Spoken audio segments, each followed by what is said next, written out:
राधे राधे, जय श्री कृष्णा।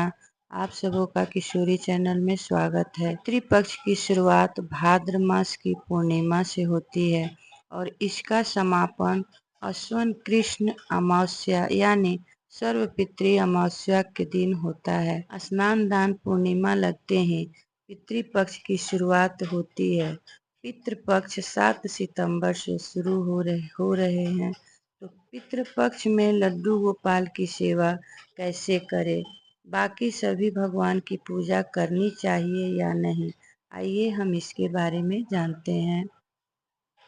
लड्डू गोपाल हम सभी के घरों में विराजमान है। छोटे बच्चे की तरह उनकी सेवा करते हैं, उनका ख्याल रखते हैं और पूजा सेवा की जाती है और ठाकुर जी की सेवा की जाती है। उनको समय पर उठाया जाता है, उन्हें स्नान कराया जाता है, श्रृंगार की जाती है, पूजा अर्चना की जाती है, भोग समर्पित करते हैं और सुलाया भी जाता है।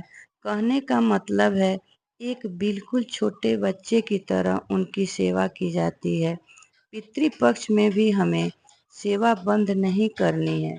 किसी किसी के घर में पूजा नहीं की जाती है तो आप अपना नियम जारी रख सकते हैं।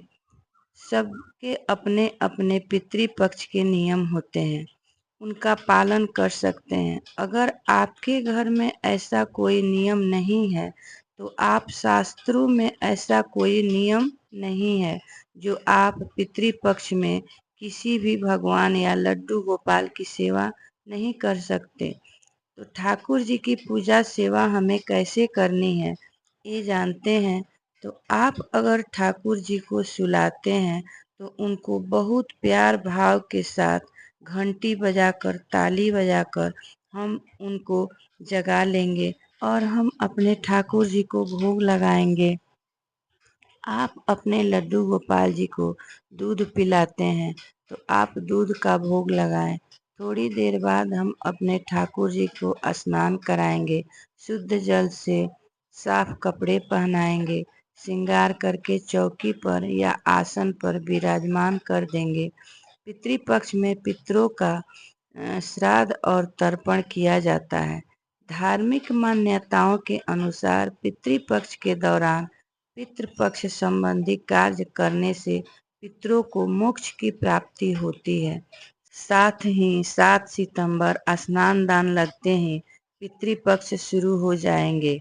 लड्डू गोपाल जी को चंदन से रोली से तिलक करेंगे, तिलक पर चावल समर्पित करेंगे, धूप दीप जलाएंगे, फूल समर्पित करेंगे और जो भी भोग प्रसाद आपने बनाया है, कुछ भी फल हो, आप उन्हें भोग के रूप में समर्पित करेंगे। पितृपक्ष में हमें क्या नहीं करनी चाहिए। 15 दिनों तक कौओं को रोटी खिलाएं। इसमें हमें मांस लहसुन प्याज का प्रयोग नहीं करना चाहिए। अगर आपके घरों में प्याज लहसुन का खाना बनता है तो आप अलग से भी बना के पितरों का खिला सकते हैं। खाना बनाकर छत पर रख सकते हैं। दक्षिण दिशा के तरफ मुख करके हमें कोई भी पितृपक्ष का काम करना चाहिए और अपने पितरों से क्षमा याचना करें।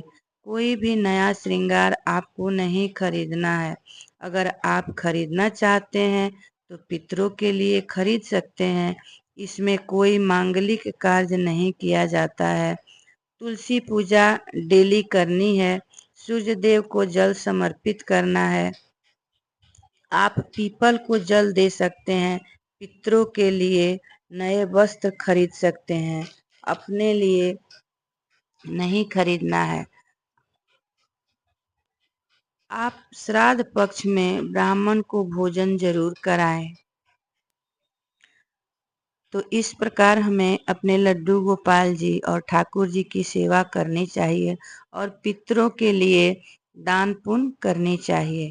अगर ये मेरा वीडियो आप सबों को पसंद आया हो तो प्लीज़ कमेंट में राधे राधे लिखना न भूलें। लाइक सब्सक्राइब और शेयर करें।